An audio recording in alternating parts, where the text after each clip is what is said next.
Dear student, आप लोगों को वॉल्यूम 2 के वर्ड का PDF फाइल अध्याय 65 का टेलीग्राम पर सेंड किया जा रहा है।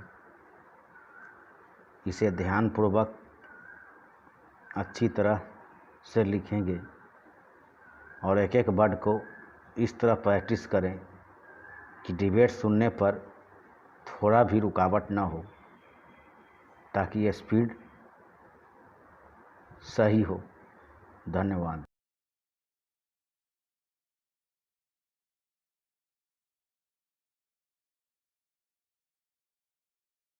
डियर स्टूडेंट, रेडी रहेंगे। स्टार्ट। महोदय, आधारभूत, युक्तिपरक, व्यावहारिक और अनुकूलित अनुसंधान निरंतर और आबाद गति से चलने चाहिए।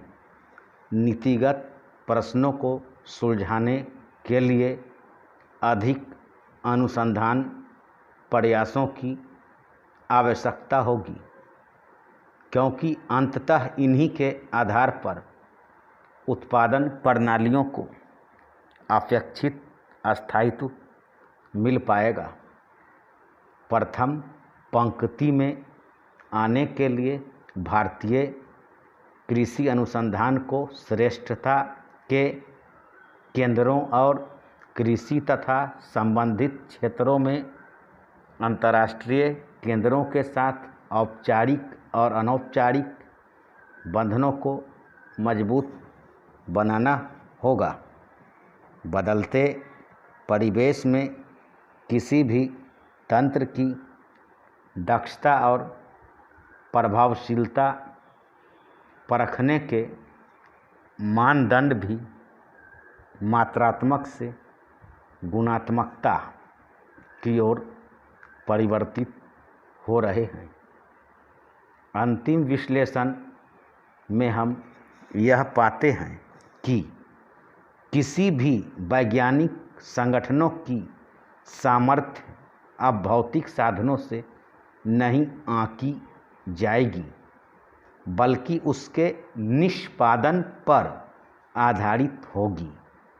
कृषि अनुसंधान में प्रभाव मूल्यांकन अभी तक अनुसंधान में किए गए निवेश और नई तकनीकों के प्रसार और अंगीकरण के आर्थिक लाभों को लेकर ही मुख्यतया आंके गए हैं। प्रभाव मूल्यांकन से यह पता चलता है कि कृषि अनुसंधान के अंतिम सुफल प्राप्त करने में आर्थिक नीतियों और प्रौद्योगिकी को परस्पर क्रिया का क्या प्रभाव पड़ा।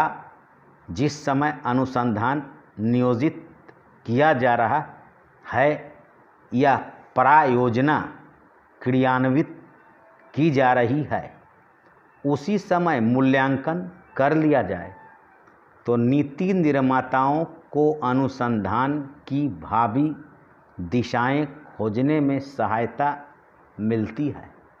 अतः इस बात की तीव्र आवश्यकता है कि राष्ट्रीय कृषि अनुसंधान प्रणाली में उसकी क्षमताओं को आंकने के लिए आंतरिक समीक्षा का कार्यक्रम चलाया जाए, ताकि प्रभाव मूल्यांकन की अंतर्निहित व्यवस्था मजबूत बने। इस तरह के अभ्यासों से अनुसंधान कार्यक्रमों में व्याप्त रिक्तियों की पहचान होगी और कार्यक्रम की कमजोरियों को दूर करके जहां जरूरी है वहां काट छांट या मजबूत बनाने का निर्णय लिया जा सकेगा। इसके साथ ही उपलब्धियों और बाधाओं का सही विवेचन करने तथा खेतों तक पहुंचाने के लिए तैयार तकनीकों को पहचानने में मदद मिलेगी।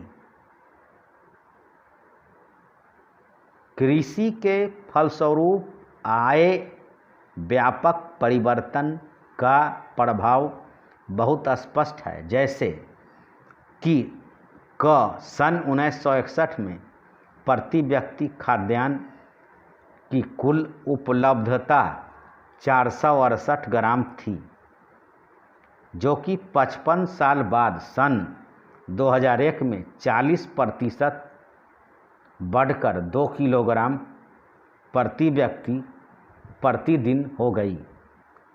101 करोड़ की आबादी को देखते हुए यह उपलब्धि थोड़ी नहीं है।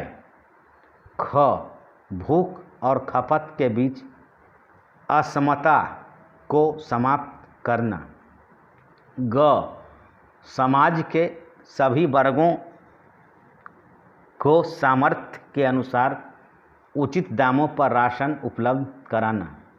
और विविध कृषि उत्पादों और प्रशोधित उत्पादों के निर्यात में वृद्धि और आयात में कमी।